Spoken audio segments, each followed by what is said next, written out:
Hi guys, মোৰ আন এটা মিনি ভ্লগলৈ আপোনালোক সকলোকে স্বাগতম জনাইছোঁ। আজি আহিছোঁ আমি 9 মাইলত থকা CRPF কেম্পলৈ।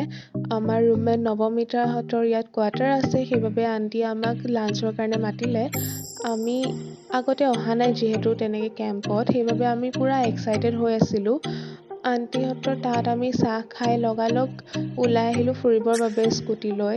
ইয়াৰ পৰিৱেশটো খুবেই ধুনীয়া। এনেকৈ আহি থাকোঁতে এখন পাৰ্ক দেখিলোঁ কেম্পৰ ভিতৰতে। নৱমিতাহঁতৰ কেম্পাছত আহিছোঁ CRPFৰ। এইফালে নৱমিতাই চলি আছে। পাৰ্ক পালে আমাৰ একোৱেই নালাগে আচলতে। লাইভ কেপচাৰ বাই সুপ্ৰিয়া।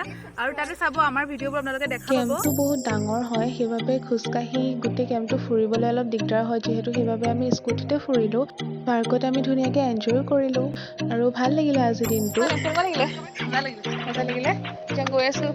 ইয়াত কি ওলাই গৈ দিয়া? অজগৰো ওলাই আৰু বোলে বাঘো ওলাই বোলে আৰু বোলে হৰিণ ওলাই। হৰিণ নেদেখিলোঁ, অজগৰ আৰু বাঘ চাবলৈ ইচ্ছাও নাই। আজিৰ মিনি ভ্লগটো ইমানেই। আজিলৈ বাই।